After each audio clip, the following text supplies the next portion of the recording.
Chapter 1947. Mrs. Richard is a typical hiring person forward instead of backward. When she was in the detention center, she needed Brabus to support her, so she was extremely polite to her at that time, and treated her like her own daughter. But in fact, she didn't even look down on a vulgar village woman like Brabus. Therefore, from the day she left the detention center, she had completely forgotten her. For her, Brabus was only a tool that must be used in a special period. After that special period, she never wanted to have anything to do with her. However, she never expected that this Brabus would appear in her own home inexplicably. Brabus didn't expect that the old lady would deny what she had done.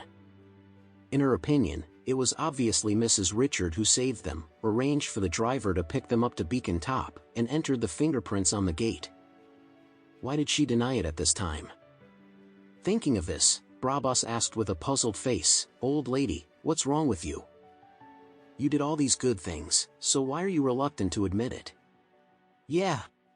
Tabia and Lexi also came over and asked uncomprehendingly, "Old lady, you obviously did all this.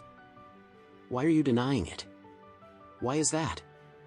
Mrs. Richard was surrounded by the three of them, feeling the stinky smell on their bodies, feeling dizzy, and choking her coughing. The three of them didn't pay much attention to personal hygiene, and it was winter now, their clothes were thick, they didn't pay much attention to hygiene, didn't take a bath or change their clothes, so that the three of them had a strong body odor. Now 3 people surrounded the old lady, and the smell was sour and unbearable for her. While covering her nose, Mrs. Richards said grievously, "Brabus, you really misunderstood. I really didn't do these things." Brabus smiled, showing her big yellow teeth, and said with a smile, "Oh, old lady, I know you have a good heart, and you may not want to say something, but it doesn't matter, the relationship between our inmates is deep after all. Now, the 3 of us have also come out. From now on, we will all stay by your side and take care of you."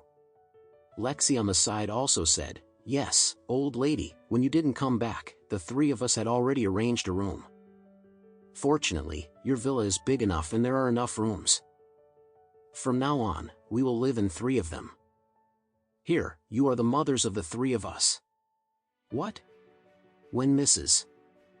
Richard heard this, she burst into flames and blurted out, "You have arranged the rooms? Who gives you the power?"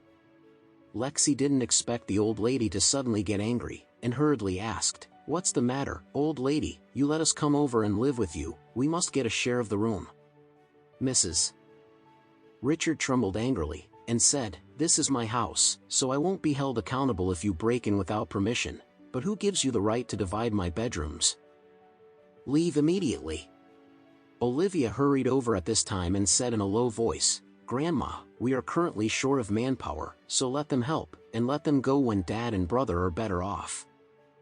Mrs. Richard waved her hand and said coldly, "I can't let them be here without manpower.